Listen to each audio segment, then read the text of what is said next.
চলে আসলাম আমার আখের খেতে অনেক দিন পরে। তো এবার ক্ষেতটা একদমই নষ্ট হয়ে গেছে, কারণ ক্ষেতের কোনো পরিচর্যা করতে পারিনি। এবার সার, সেচ, কীটনাশক বা আগাছা পরিষ্কার কোনো কিছুই করা হয়নি এবার, তাই ক্ষেতটা একদমই নষ্ট হয়ে গেছে। পাশের ক্ষেতের আখগুলো অনেক বড় বড় পরিষ্কার, কারণ ওরা পরিচর্যা করছে।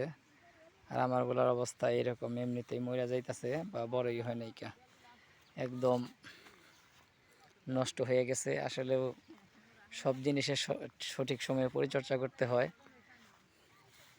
আমি আসলে তো শখের বসে আখ লাগাইছিলাম, কিন্তু এত পরিশ্রম, মাঝপথে আর কি হাল ছাইড়া দিছি।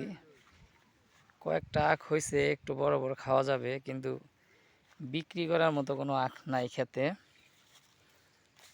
কয়েকটা একটু বড় হয়েছে, খাওয়া যাবে আর কি, কিন্তু বিক্রি করা যাবে না। পরিচর্যা করলে পাশের ক্ষেতের আখের মতো হইতো। এখানে দুই সাইডে দুইটা আখের ক্ষেত আছে, অনেক সুন্দর পরিচর্যা করছে ওরা। আমি একটু ওদের দেখে উৎসাহিত হয়ে শখের বসেই আখ চাষ করছিলাম, কিন্তু এত পরিশ্রম, মাঝপথে এসে হাল ছাইড়ে দিছি। এই অবস্থা। এগুলো কাইটা গরুর খাওয়ানো যাবো, এছাড়া আর কোনো কাজ করা যাবে না। 1 বছর বয়স, কিন্তু আখগুলো সব মাটির মধ্যে রয়েছে, উপরে ওঠে নাই। দুই একটা সোবাতে হয়েছে আখ, এগুলা খাওয়ার জন্য রেখে দিছি, আর বাকিগুলা গরুর কেটে খাওয়াইতেছি। আজকে অনেকগুলা কাটছি গরুর খাওয়ানোর জন্য। এই অবস্থা আখের।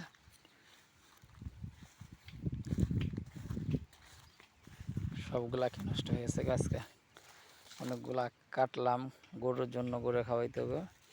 এখানে একটা সব একটু বড় আছে, এইটা আর কি খাওয়ার জন্য রাখছি, মানে খাইতে পারবো। এখানে একটা আছে, এখানে একটা আছে, বাকিগুলো সব এই অবস্থা, নষ্ট হয়ে গেছে। এবারই ফার্স্ট এবং লাস্ট।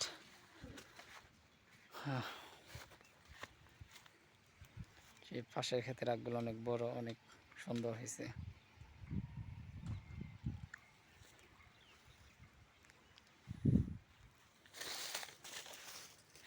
পাশের ক্ষেতের আখগুলা দেখাই, অনেক বড় বড় হয়েছে। একসাথেই আখ রোপণ করা হয়েছিল। এই আখগুলা দেখেন, পরিচর্যার জন্য এগুলো অনেক বড় এবং খুব সুন্দর কালার এসে গেছে। এগুলা কিন্তু এখন বিক্রি করতেছে।